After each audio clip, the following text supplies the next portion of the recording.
EAMCET final page allotments రేపే విడుదల అని మీకు మొబైల్లో నోటిఫికేషన్లో కానీ లేదా సోషల్ మీడియాలో కానీ మీకు కనిపించినట్లయితే, అదేవిధంగా మన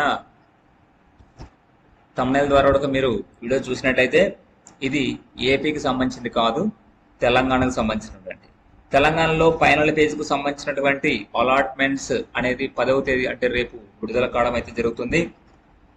సెల్ఫ్ రిపోర్టింగ్ అనేది కాలేజ్కి వెళ్ళి రిపోర్ట్ చేయాల్సి ఉంటుంది 12వ తేదీలోపు. స్పాట్ అడ్మిషన్స్ అనేది 23వ తేదీ నుంచి ఉంటాయి అనేది కూడా ముందుగానే ఇన్ఫర్మేషన్ అయితే ఇవ్వడం అయితే జరిగింది. కానీ ఇక్కడ ఏపీకి సంబంధించిన కానీ తెలంగాణకు సంబంధించినటువంటి కానీ కోర్టులో కేసు నడుస్తున్నందువల్ల ఇవి కూడా అన్నీ కంపల్సరీగా ముందుకు పోతాయి అనేది మాత్రం 100% అయితే ఉండదు. సో కానీ డైలీ ఏదో ఒక అప్డేట్ అయితే ఉంటుంది. ఆ అప్డేట్ ఏదైనా వచ్చిందంటే మాత్రం చేసుకుంటూ వెళ్దాం. ఇంకా వచ్చేసి దీనికి సంబంధించి రేపు అలాట్మెంట్స్ రిలీజ్ అయిన తర్వాత ఎలా ఉంటుంది అనేది కూడా మనం చూద్దాం. తర్వాత నెక్స్ట్ వీక్లోనే వచ్చే అవకాశం ఉంది కాబట్టి సో మనము ప్యానిక్ అవ్వకుండా కొద్దిగా ఓపిక పట్టండి. చాలామంది అడుగుతున్నటువంటి డౌట్స్ ఏంటంటే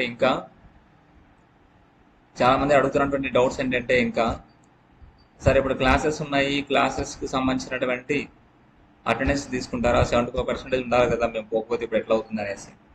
దాని గురించి ఇబ్బంది ఏం లేదు. ఇది అఫీషియల్ క్లాసెస్ అయితే కాదు కాబట్టి అటెండెన్స్ అనేది ఇప్పుడు కౌంట్ అయితే చేయరు. మీకు సెకండ్ పేజ్ ఏపీ వాళ్ళకి second page and final page అయిపోయిన తర్వాతనే క్లాసెస్ సబ్జెక్ట్ వైజ్ ఉంటుంది, అటెండెన్స్ ఉంటుంది. గమనించగలరు. Thank you.